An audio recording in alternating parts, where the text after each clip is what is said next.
खांसी जो हर साल आ जाती है और महीनों तक रहती है। साल में 3 महीने खांसी, सुबह उठते ही ढेर सारा बलगम निकलना, चलते में सांस फूलना, सीढ़ियाँ चलते में सांस फूलना, और अब तो पैरों में सूजन भी आने लगी है। यह कहानी शुरू तो फेफड़ों से होती है, पर खत्म दिल पर होती है। साल दर साल लंग्स के इन्फ्लामेशन के कारण एयरवे कॉन्स्ट्रिक्ट हो जाता है और लंग्स में ऑक्सीजन की कमी हो जाती है और लंग्स का वह हिस्सा डैमेज हो जाता है।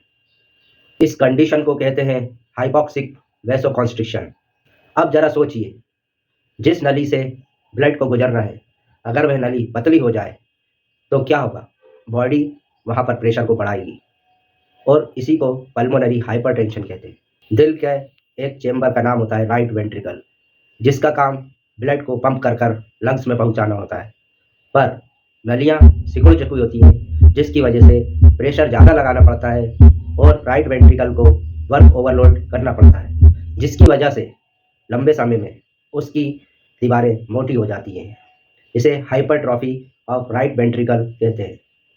पर हार्ट एक मसल का स्ट्रक्चर है और हर मसल्स की एक लिमिट होती है। वर्कलोड को एडजस्ट करते करते हार्ट की वॉल मोटी होती जाती है, पर एक लिमिट के बाद वह मोटी नहीं हो सकती, जिस कारण से ब्लड को पंप करना और मुश्किल हो जाता है और राइट हेड फेल्योर की तरफ बढ़ने लगता है। इस कंडीशन को कहते हैं कॉर पल्मोनियर। लंग्स के इन्फ्लामेशन से शुरू हुई खांसी अंत में राइट हार्ट फेल्योर का कारण बनती है। इसमें पेशेंट को पैरों में सूजन आने लगती है, सांस लेने में कठिनाई महसूस होती है, पेट में पानी भर जाता है, गर्दन की नसें में उभार आ जाता है और पेशेंट को थकान महसूस होने के साथ साथ कभी कभी उसके नोट नीले पड़ने लगते हैं। यदि आपको लंबे समय से कोई भी लंग डिजीज़ है, फेफड़ों की समस्या, और अब अगर आपको पैरों में सूजन आने लगती है तो सावधान हो जाइए। यह बीमारी अब हार्ट की ओर शिफ्ट हो चुकी है। सूजन को नज़रअंदाज ना करें, तुरंत चिकित्सकीय सलाह लें।